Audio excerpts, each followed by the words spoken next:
What is ADHD? ADHD isn't about being lazy, stupid, or lacking willpower. It's a real neurological condition that affects millions of adults. But what actually is it? For decades, people believed ADHD was simply a childhood problem that children would outgrow as they became adults. Many also thought it was caused by bad parenting, eating too much sugar, watching too much television, or was merely an excuse for bad behavior.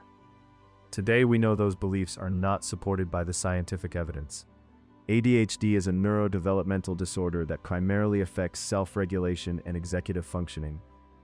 It's not about not knowing what to do. It's about struggling to do what you know you should do at the moment you need to do it. One popular analogy compares it to having a Ferrari engine for a brain with bicycle brakes. Your mind can be incredibly fast, creative, and energetic, but it may be much harder to slow down, shift gears, or control your attention and impulses when necessary. At the heart of ADHD is difficulty with self-control, including inhibiting behavior. In simple terms, this means it can be difficult to pause before acting, speaking, or making a decision. That difficulty can lead to several common challenges. Sustaining attention becomes difficult because the brain is easily drawn toward whatever is most interesting or stimulating at the moment. It's not that people with ADHD cannot pay attention. They often pay attention to many things at once, but maintaining focus on less stimulating tasks can be especially challenging. This difficulty with self-control also affects impulsivity. A person with ADHD may speak before thinking, make purchases on impulse, or make decisions without fully considering the long-term consequences. Many adults also experience restlessness or hyperactivity, although it often looks different from the stereotypes seen in children. Instead of constantly running around, adults may feel internally restless, struggle to relax, need to stay busy, or find it difficult to sit still for extended periods. The effects of ADHD extend far beyond concentration. At work, it can make meeting deadlines, staying organized, and managing responsibilities much more difficult. In relationships, it may lead to forgotten commitments, interrupting conversations, or unintentionally frustrating loved ones.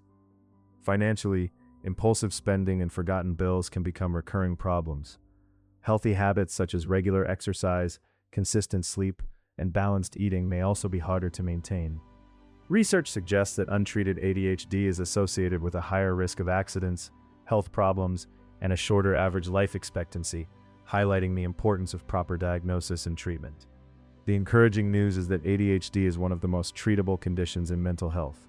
Effective treatments, including medication for many people, along with behavioral strategies, coaching, and practical tools, can significantly improve daily functioning. With the right support, people with ADHD can learn to work with their brains instead of constantly fighting against them. Many successful entrepreneurs, artists, scientists, and innovators have described living with ADHD, showing that the condition does not prevent achievement when it is understood and properly managed. The most important thing to remember is that ADHD is a real neurodevelopmental condition. It is not a sign of laziness, low intelligence, or weak character. With accurate understanding, appropriate treatment, and effective strategies, people with ADHD can build fulfilling, productive lives. That is what this series is about: understanding how the ADHD brain works and learning practical ways to work with it rather than against it.